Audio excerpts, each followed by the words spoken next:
Minsu arrived at the art studio in high spirits and found Wubin waiting for her.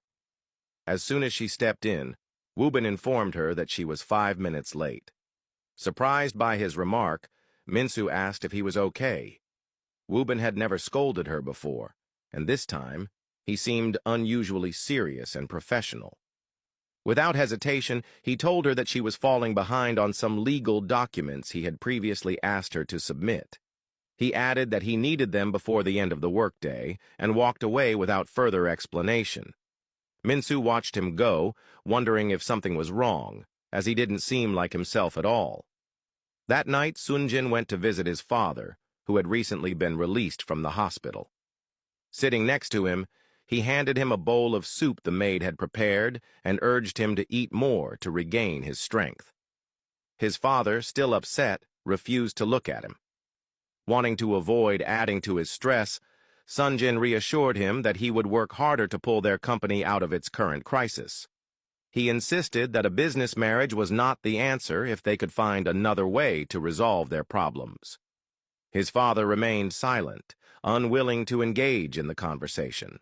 Sunjin continued, explaining that he had built strong relationships with other stakeholders and planned to seek their assistance while also strengthening existing business collaborations.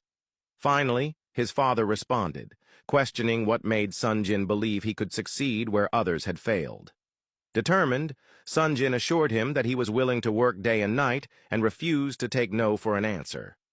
He urged his father to trust him and apologized for neglecting his family's needs in favor of his personal desires. Promising to use this opportunity to make things right, he reminded his father to eat well and get plenty of rest before standing up and leaving the room. In the following days, Sunjin worked relentlessly. He attended numerous board meetings, went on frequent business trips, and often worked late into the night. Most of his time was spent either at work or traveling abroad. As the weeks passed, it became increasingly difficult for Minsu to see him. The only messages she received from him were brief good-night texts. She missed him terribly and longed to see him, but she understood that he was working hard so they could finally be together. The only glimpses she caught of him were through news reports. One evening after work, Minsu went to Wubin's office and invited him out for food or drinks. Without looking at her, Wubin declined, explaining that he had too much work to do. Noticing how much he had changed, Minsu asked if he was okay.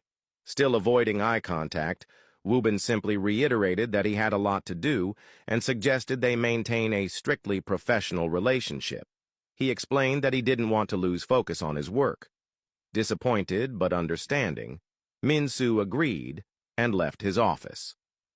She had just wanted someone to talk to, especially since reaching Sunjin had become so difficult.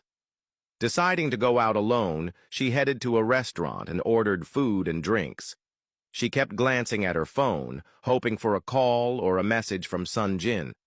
When she tried calling him, his phone was unreachable, making her assume that he was out of the country. As she sat there, she absent-mindedly played with her engagement ring, wishing things could be less complicated. She wondered if their lives would have been different if Sunjin weren't part of a powerful family. Time passed quickly, and before she knew it, she had drunk more soju than she intended. Feeling slightly intoxicated, she struggled to stand and made her way outside to find a cab. As she stood there checking her phone, a Korean man approached her, grabbed her hand, and asked why she was alone at night.